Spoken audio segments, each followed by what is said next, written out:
Does your handwriting currently look like a seismograph during an earthquake?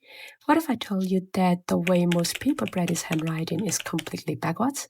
They sit down, they copy characters or letters over and over, they fill up pages, and weeks later, their writing still looks the same.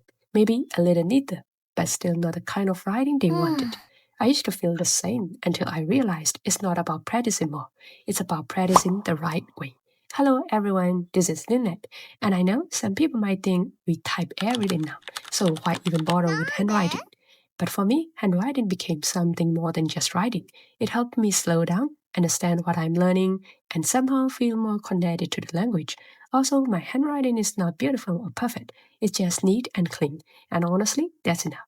In this video, I share a simple system that helped me improve my handwriting in any language. If you are just starting or trying to improve, I recommend using a pencil first because with a pencil, you can erase, adjust, and focus on getting the shape right without pressure. It helps you practice more carefully instead of worrying about making mistakes. After that, you can move on to pens. For example, ballpoint pens need more pressure so they give you control, but sometimes your handwriting can look a bit stiff. Gel pens are much smoother, so your handwriting looks cleaner and more consistent. This is what I personally use the most for notes.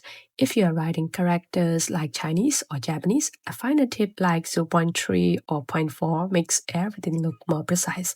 And if you want a softer or more aesthetic vibe, you can try brush pens or fountain pens, but they do need more control. So instead of just using any pen, try a few and see what feels right for you. Because sometimes it's not your handwriting, it's just the tools. With the right tools in place, the next step is changing how you think about handwriting.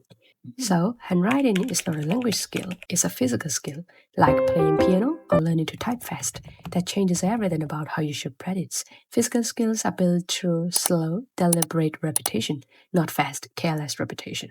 I know it sounds obvious, but when we write fast, we stop thinking about shape, spacing, and structure. Especially for characters like Chinese or Japanese kanji, every stroke matters. So instead of rushing, write slowly and intentionally even if it feels uncomfortable at first. Think about someone learning to play guitar. If they practice a chord with the wrong finger position for 3 months, they don't get better. They get better at doing it wrong. Handwriting is also the same. So, before you pick up a pen and start filling pages, you need a method. And the method starts with one thing observation. Most learners skip this step entirely. They look at the character or letter for 2 seconds and then start copying it. That's not enough. Real observation means studying three things about every letter or character. The first thing is the shape, not what you think it is. Our brain has a habit of simplifying. When we look at a new character, our brain matches it to something familiar and stores that simplified version. Then when we write the simplified version, not the real thing. Force yourself to look longer. Notice the exact angles. Is that stroke perfectly vertical or does it lean slightly? Is that curve a semicircle or is it flatter on one side?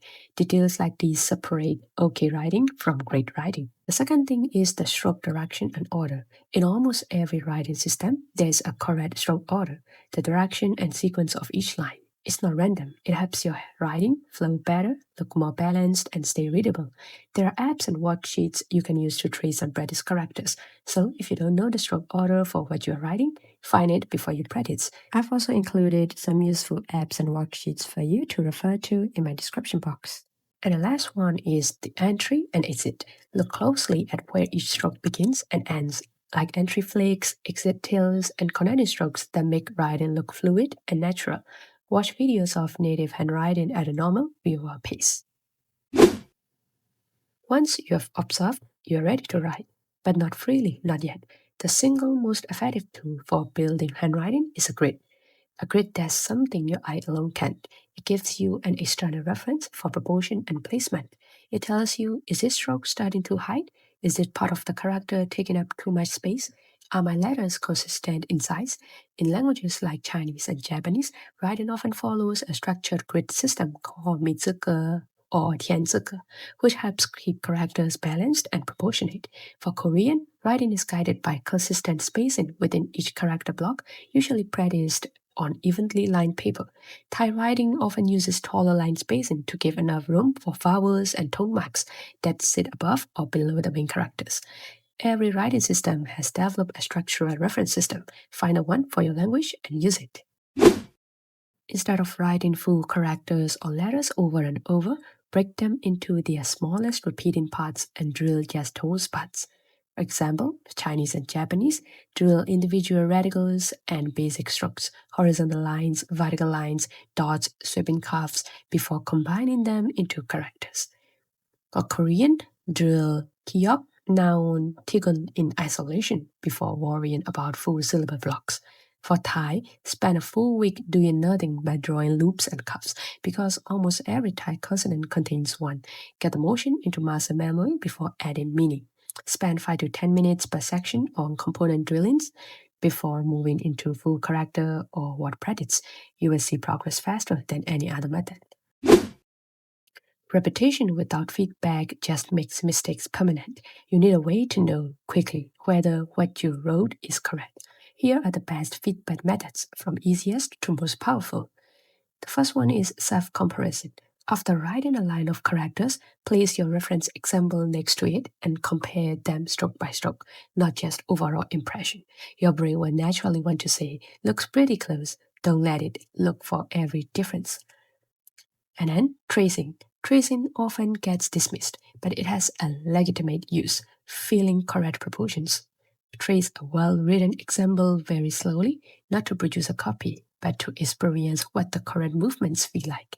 Then put the reference away and write from memory. And the last one is the human feedback. Post photos of your handwriting to Reddit communities, HelloTalk or Tandem language teaching apps, or real pample.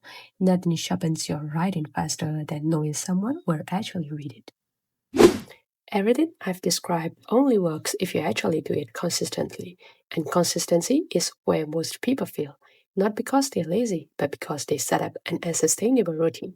Here's what actually works. Keep it short. 15 to 20 minutes a day is enough. Progress happens during rest, not long sections. One notebook per language. Keep it simple and organized. You'll also see your progress over time, which keeps you motivated. Write things that mean something to you. Don't just copy random vocab lists. Write your actual thoughts, even simple ones. Write song lyrics you like, codes you want to remember, your plans for the week. Meaningful content keeps you engaged, and engagement keeps you consistent. The one-line rule. No time or energy, write just one line. It keeps the habit going and often turns into more. I also stopped trying to make my notes look perfect because, honestly, that just made me frustrated. I focused on readability and consistency, and over time, it naturally became neither. If this video helped you, leave a comment telling me which language you're working on. I'd love to know, and if there's enough interest in a specific language or script, I'll do a dedicated deep dive video for that one. Like and subscribe if you want to see more language learning content, and I'll see you in my next video.